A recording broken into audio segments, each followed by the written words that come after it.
Hi everyone, delonewolf here and welcome back to the Sunday recap, my weekly vlog where I talk a bit about my last week in games.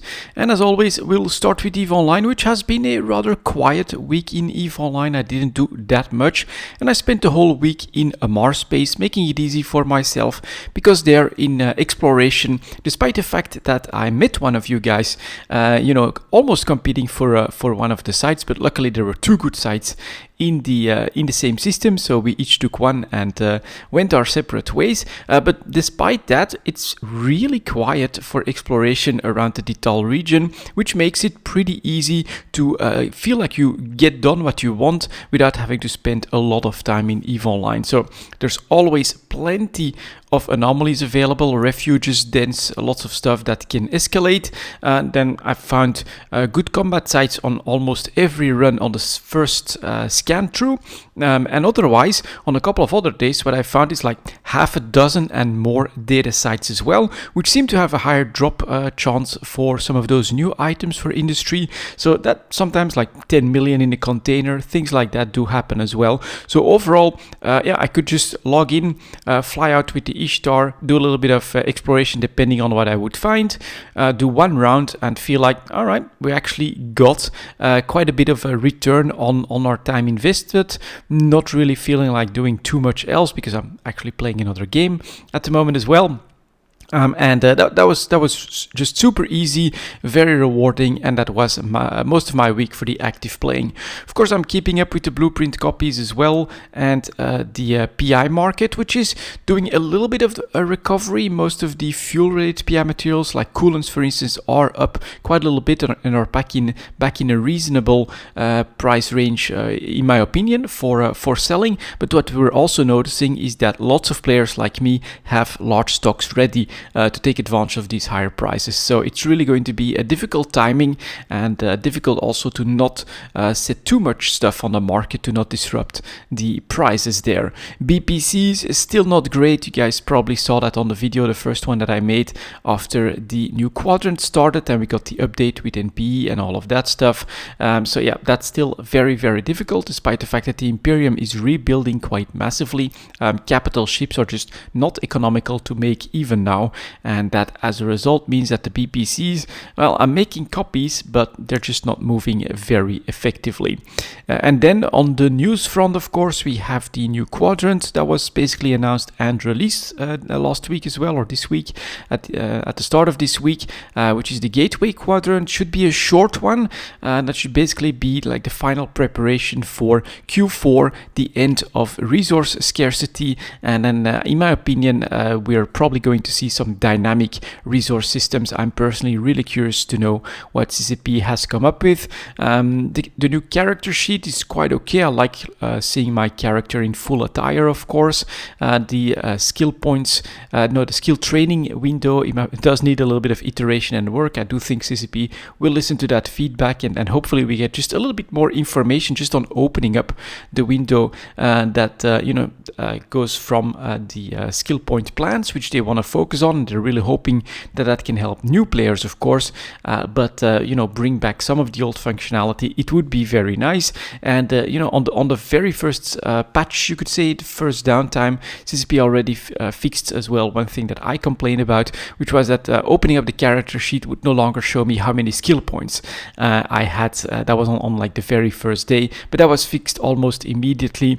Just makes a lot of sense that if you're looking at your character, you want those basic but like really stats that people work towards to be visible right away. So I do think CCP will still iterate, and hopefully in this quadrant we will see that work continue and we'll see further improvements on the skill training window depending on the feedback. It's always the case, I think, that it's you try your best to test and they ask people to go to CC to test, to give their feedback, but then when it's actually live and you've got the whole player base getting their hands on the new things you've made, that's when you'll get even more feedback and quite often much more pointed. So we'll see, of course, what CCP decides to do with all of that. EVE also launched on the Epic Store, which will hopefully mean a lot of new players finding their way to the game. And then, yeah, Q4, guys, hopefully some cool development news coming soon from CCP. That brings me to the culprit, you could say, the other game that has basically been the reason why I haven't been playing that much EVE Online over the last week, and it is Space Engineers. I am back into the game. I was actually watching some Splitsy videos on the cool stuff that he was doing with the new industrial pack. So he's like building a massive road and a tunnel system and everything. It's really, really cool. I basically got inspired to, all right, maybe I should go and take another look at it. You can get quite a few other looks to your ship structures and things like that with the industry pack. And so I bought that pack in the previous one, a military focused one, which I hadn't yet. And then I had a plan as well to start for another mothership, you could say, another large grid ship that has refining capability, production capability, that can go into space, and that at the moment certainly houses everything that I've mined and that I've refined and created so far in this new game of Space Engineers. It's a lot of fun. It's not another cube, but it is definitely inspired by the cube because I just love the internal engine blocks too much. But yeah, it's much sleeker, a little bit smaller, less interior walling and things like that, meaning that it's more compact and way more efficient as well.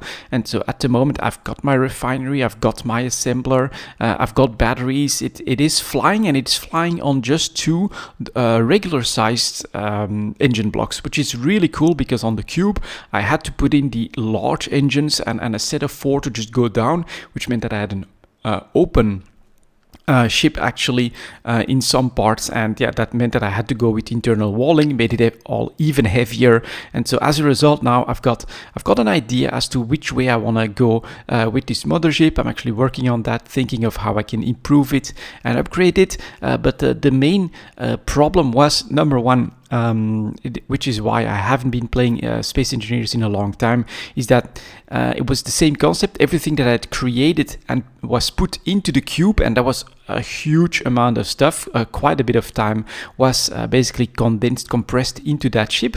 But then the prospect of having to make the cube warp capable was quite daunting, because it's just so big, so large, so heavy that it would take a huge amount of I think it's like warp cores or warp drive or something like that.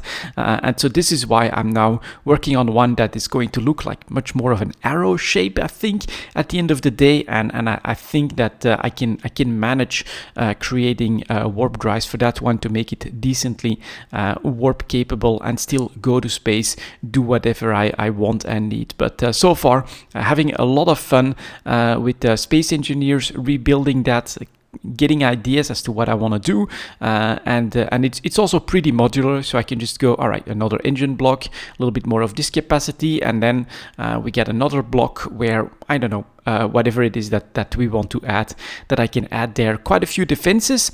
And what's also cool, quickly mentioning that, is definitely like a medium-term goal for the Space Engineers as well, is that there is a pirate district headquarters like 30 kilometers off of my spawn point, so already visible. I can go towards that waypoint, and that's also something that I'll do, make this mothership bigger, more powerful, better armored, and then try an assault on that pirate headquarters. I'm not sure if the previous one was headquarters. I think it was just like an outpost or something like that, or maybe even an abandoned mining stuff thing.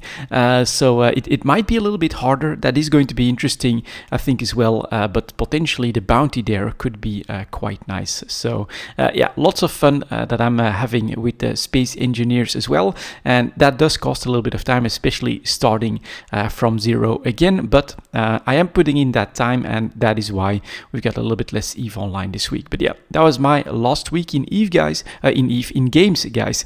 Thank you very much for watching, and as always, I'll see you next time.